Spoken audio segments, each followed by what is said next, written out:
Bonsoir à toutes et à tous et bienvenue à la une de l'actualité ce soir. Tabaski 2021, le marché est bien approvisionné en moutons. L'assurance est du ministre de l'élevage et des productions animales. Alice Diop était en visite au Forail de Kahone, c'est dans la région de Kaolack, assure le compte rendu de notre correspondant sur place. Record de cas de coronavirus cette semaine. Dakar intensifie la sensibilisation.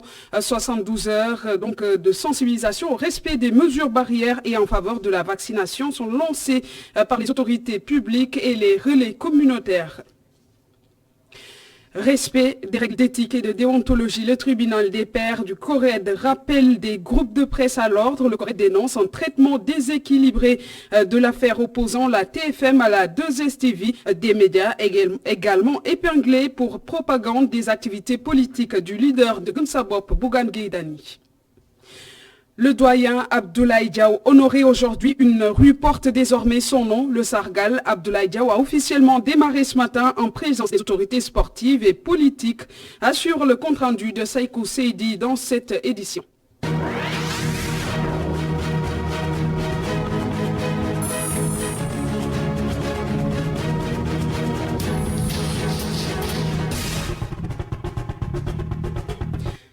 Bienvenue d'abord ce communiqué de la DIRPA qui signale un accident d'une mission sur l'axe Sévaré-Bancas avec comme bilan 4 militaires blessés dont 3 fracturés et 1 souffrant de contusion. La direction de l'information et des relations publiques des armées explique qu'un engin blindé de transport de troupes de type Puma a heurté un engin explosif improvisé à 4 km au sud-ouest de Bancas. Les blessés ont été évacués par hélicoptère vers l'hôpital de niveau 1 du contingent à Sévaré.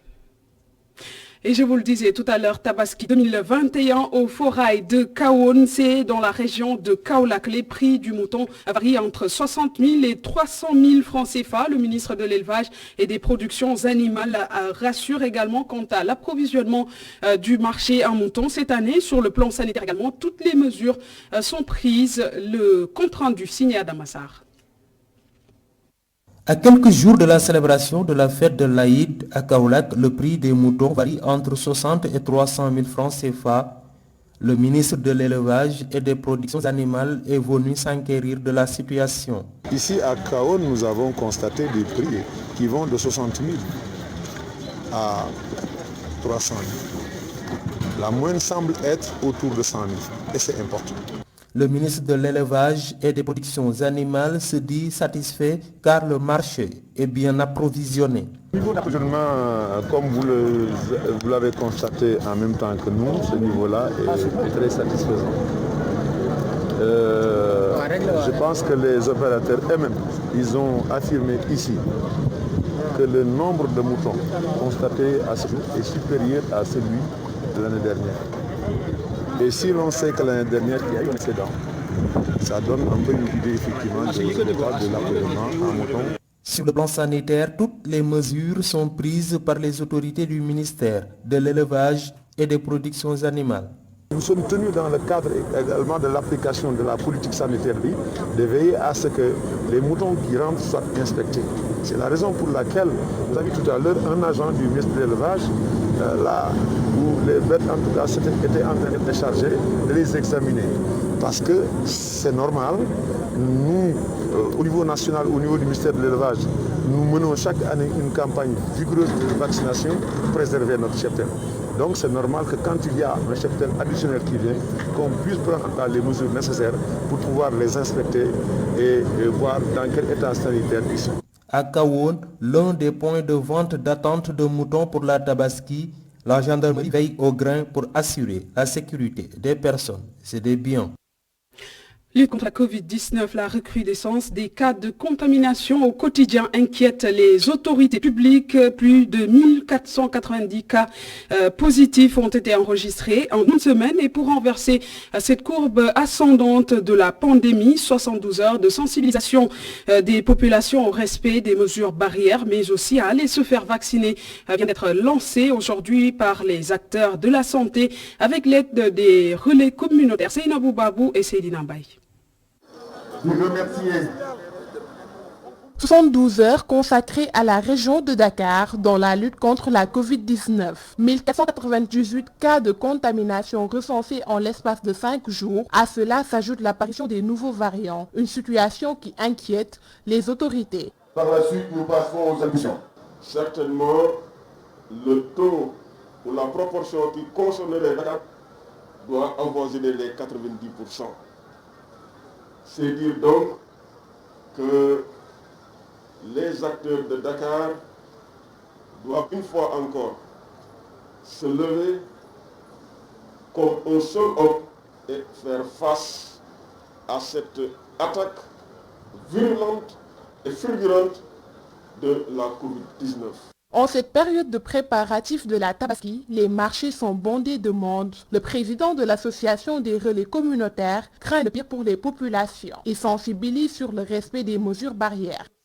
dimbali leen médecins yi dimbali leen professionnels de santé bi sonn nañu parce que. Aidez les médecins, aidez les professionnels de santé. Ils sont épuisés et la pandémie ne fait qu'accroître. Tout ce qu'on peut faire pour se protéger, on doit le faire pour que la paix puisse régner. Tout le monde doit être son propre acteur communautaire, que ce soit les imams, les délégués de quartier. Tout le monde doit s'engager dans cette lutte pour faire reculer la maladie. doon tey da nga war a taxaw nekk acteur communautaire pour fexe feebar bi ñu mën ko wàññi. La majeure partie des cas de contamination des derniers jours provient de la région de Dakar. Le maire de Padoua invite les populations à aller se faire vacciner. Chers populations, la pandémie est encore présente sous ses variantes mortelles. Elle est en train de décimer nos familles. 44 080 cas déclarés positifs, 1178 cas de décès. Il faut nous rapprocher des structures sanitaires dès les premiers symptômes. Il faut respecter systématiquement les gestes barrières. Seule la discipline peut permettre d'éradiquer le mal. Ces 3 jours de sensibilisation ont pour objectif d'intensifier la communication. Par ailleurs, la brigade régionale d'hygiène a profité de cette occasion pour lancer officiellement les opérations pré-hivernales.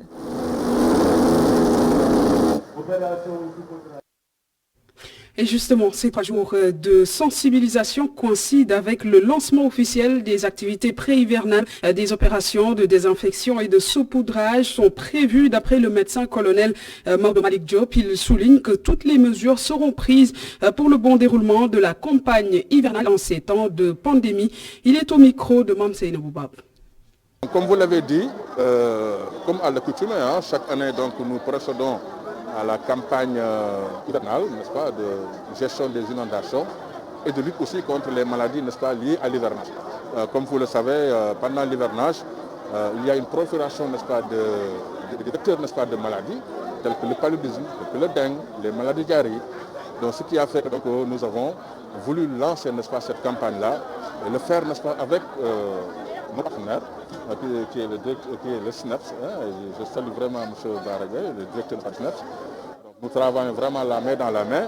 Saluer aussi, n'est-ce pas, le médecin-chef, n'est-ce pas, de la région j'allais dire Ziguinchor, parce que je viens de là-bas. Saluer en tout cas le chef de la région de Dakar, parce que ce n'est que de cette façon-là, intégrée, donc que nous pouvons mener efficacement nos interventions.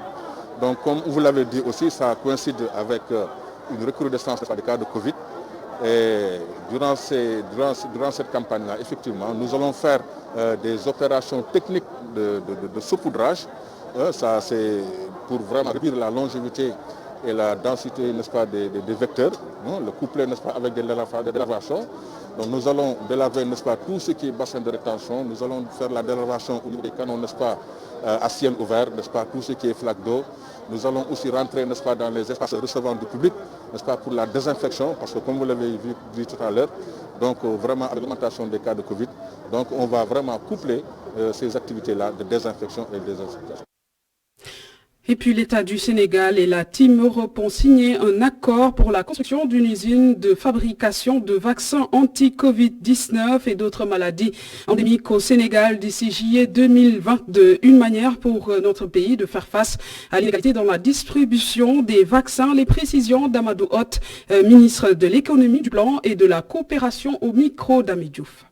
Le Sénégal a décidé de se lancer avec l'Institut Pasteur de Dakar dans la production locale de vaccins anti-Covid pour non seulement le Sénégal, mais également pour l'Afrique. remercier les partenaires d'avoir répondu présents. Et nous étions en Belgique en mission officielle avec le chef de l'État. Beaucoup de rencontres ont été obtenues lors de ce déplacement, notamment avec le commissaire, les parlementaires et différentes autres personnalités de l'Union européenne. Nous sommes revenus et tout de suite, tout le monde s'est mis à la tâche. Nous avons formé un comité de pilotage avec le ministère de la Santé, le ministère de l'Économie, du plan de la coopération, ainsi que l'Institut Pasteur et le ministère des Finances. Et 3 mois après, nous avons réussi à livrer 60% de plus que les capitaux dont on avait besoin. Le besoin de départ, c'était 10 millions de dollars, comme l'a dit M. le commissaire. Nous avons finalement levé 16 millions de dollars, dont 2 millions de dollars venant de l'État du Sénégal. Je vous disais tantôt, le Conseil pour l'observation des règles d'éthique et de déontologie dans les médias, pas du tout satisfait du traitement de l'information par certains médias. Le CORED dénonce le refus du groupe Futur Média de se prononcer sur la détention du directeur général de la TFM, tout en déplorant le traitement partisan qu'en font les supports du groupe Origine SA, des médias également épinglés par le CORED pour donc propagande politique du leader de Gumsabop, Mamadou Thior, président du CORED, et joint par Mamadou Dia. Le CORED est dans son rôle de rappeler de temps à autre les obligations qui sont les nôtres, nous journalistes et techniciens des médias, à donc respecter l'éthique et la déontologie. En lisant le communiqué, nous avons voulu rappeler les journalistes qui travaillent dans ces différents supports médiatiques de faire très attention parce que c'est des comportements qui sont à la limite inacceptables, même si le concerné est un des leurs, Ndiakandour, le directeur de la télévision Futur Média. S'il est en garde à vue, c'est une information que les autres médias relaient. Donc le groupe Futur Média est tenu de faire de même si ça concerne un des leurs. Parce que si ça concernait un autre groupe, certainement ils l'ont fait comme ils l'ont toujours fait. Donc si ça les concerne, je ne vois pas de raison pour qu'ils passent sous silence. Parce que ça, c'est priver le public de son droit à l'information. Nous n'avons pas à nous imiter à prendre parti. Nous venons de finir une série de rencontres avec presque toutes les rédactions de ce pays-là, mais je me suis rendu compte que beaucoup ignorent même l'existence de la charte des journalistes du Sénégal, qui émane un peu de ce qu'on appelle la charte internationale des journalistes de Munich. Et puis désengorgement de la capitale Dakar, les mécaniciens et autres professionnels de l'automobile vont bientôt rejoindre la cité aménagée pour eux à Diamniadio. Ce site de 60 hectares d'un coût de 15 milliards de francs CFA sera bientôt opérationnel. Le ministre de l'Artisanat et de la Transformation du secteur informel y a fait un tour ce matin.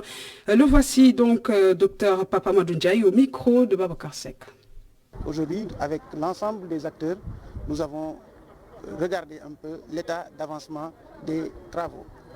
L'état est satisfaisant et j'espère que, comme on l'a promis, la première phase sera terminée durant le mois d'août. La première phase, qui est la phase ferme, qui concerne non seulement l'atelier de la gendarmerie, le camp administratif, mais également 52 ateliers pilotes. Il y a aussi les VRD, l'eau, l'électricité et l'ensemble de ces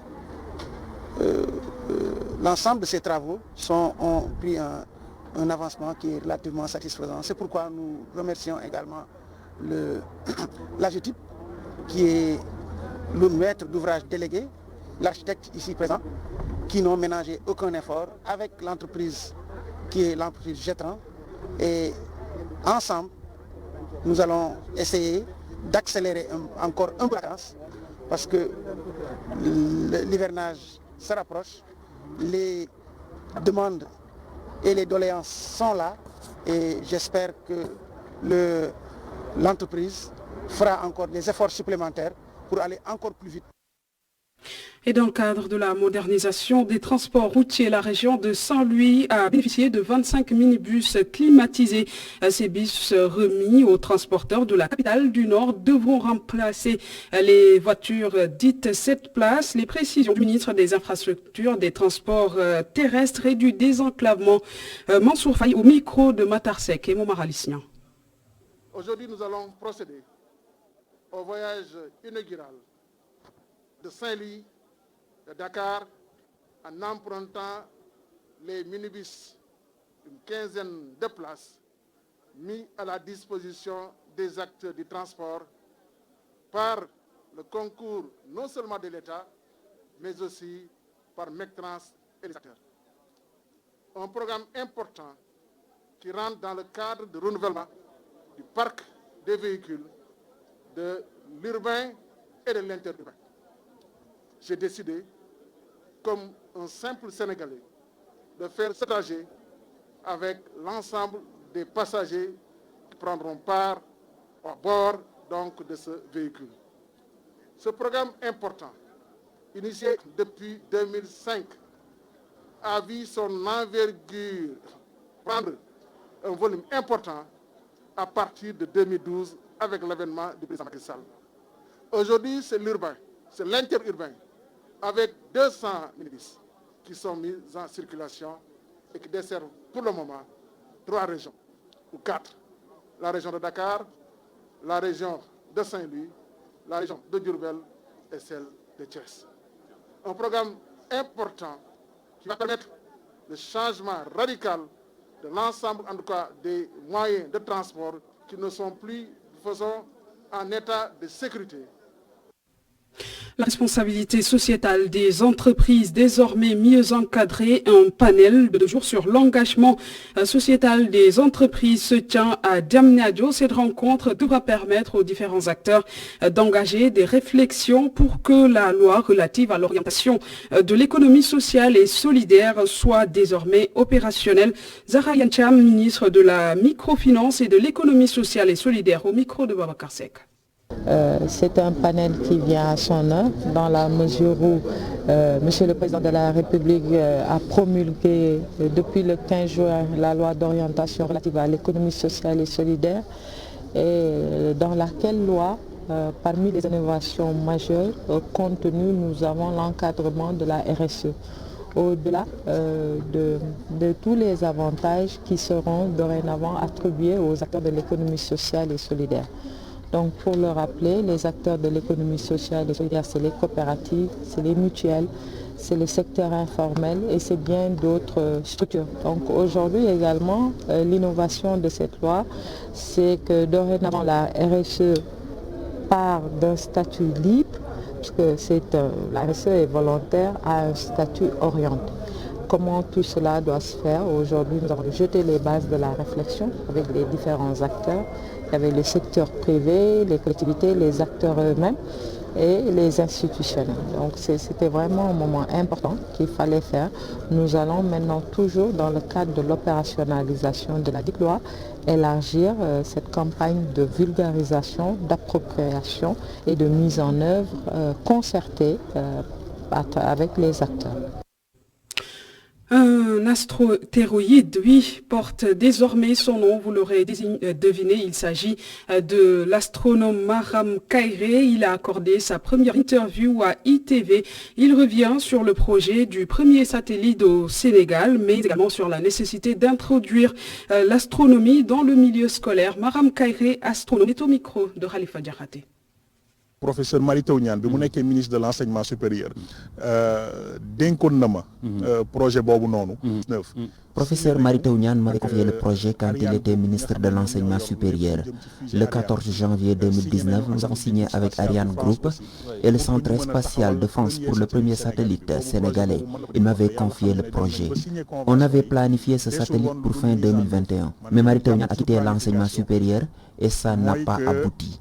Le projet que j'avais remis à Mary Teuw Niane, il s'agissait d'implanter un centre capable d'assembler des satellites à Diamniadio pour que les étudiants ingénieurs puissent y travailler. Mais ce projet est à l'arrêt. outil financement bi partenaire boobu noonu muy Ariane Group pour que ñu taxawal ko Sénégal dafa taxaw. Le Sargal Abdoulaye Diawa a officiellement démarré ce matin avec l'inauguration d'une rue qui porte désormais son nom. Le grand journaliste sportif du groupe Futurs Médias, des personnalités politiques et sportives ont assisté à cette cérémonie d'hommage tenue devant le stade Demba Diop. Le compte rendu signé Saïkou Seydi.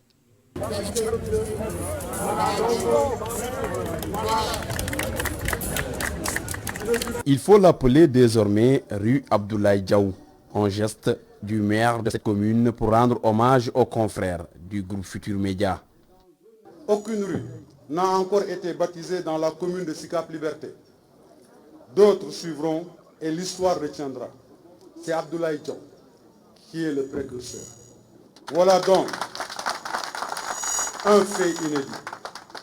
Mon cher Abdoulaye Diaw, tu pourras en remercier le comité Sargal qui a entamé les démarches auprès de monsieur le maire de la commune de Sicap Liberté, l'honorable député Santisen Aïe, qui t'a adopté comme citoyen auprès de ta ville, après ta ville natale de Saint-Louis. Il faut aussi remercier le conseil municipal, comme un seul homme, a acclamé et voté pour que ce baptême ait lieu. L'honneur revient au comité d'initiative qui a pensé à rendre hommage aux journalistes de son vivant. Mes premiers mots vont directement à l'endroit du maire Santi Anne, l'homme à qui nous devons beaucoup de choses. Quand on lui a posé notre problème, c'est-à-dire avoir une rue qu'on va baptiser du nom de Abdoulaye Diaw, lui personnellement, il était aussitôt d'accord. Mais il nous a dit qu'il va convoquer le conseil municipal pour que celui-ci délibère dans la question. Et quand le conseil a délibéré, à l'unanimité, le conseil a donné son feu vert avec la plus grande joie. Abdoulaye Diaw n'a pas manqué de remercier le comité et les personnes présentes à la cérémonie. J'ai l'impression ce matin de vivre ce que l'on appelle une récréation du passé. C'est vrai que je connais cet endroit. Il m'a laissé ici ma voiture pour accéder au stade. Et ceci pendant de longues années. Je suis ému d'avoir autour de moi mes amis. Ceux-là avec qui j'ai cheminé pendant de longues années. Ça va tourner entre Saint-Louis, où j'ai fait mes premières armes d'abord comme footballeur au Tropical de Saint-Louis, à la Saint-Louisienne, l'ancêtre de la Linguère de Saint-Louis, à Dakar avec mes amis goréens. Le premier jour du Sargal Abdoulaye Diaw sera clôturé par des matchs de gala prévus au stade Alassane Djigo de Pékin. La cérémonie officielle va se tenir ce samedi au 6S. Et puis cette note sur l'international sommet France G5 Sahel, la reconfiguration du dispositif français au Sahel va commencer dans les prochaines semaines. Les bases françaises de Kidal, Tessalit et Tombouctou dans le Nord Mali seront fermées d'ici la fin de l'année. Une précision du président français Emmanuel Macron. Les opérations conjointes avec les armées nationales des pays du G5 Sahel se poursuivront, précise Emmanuel Macron, qui promet également le renforcement avec de la formation ou des équipements militaires. Et c'est ce qui met un terme à cette édition de 1945. Merci d'avoir suivi. L'info revient à 0h, le bulletin présenté par Chersal. Merci de nous avoir suivis et bonne suite des programmes sur ITV.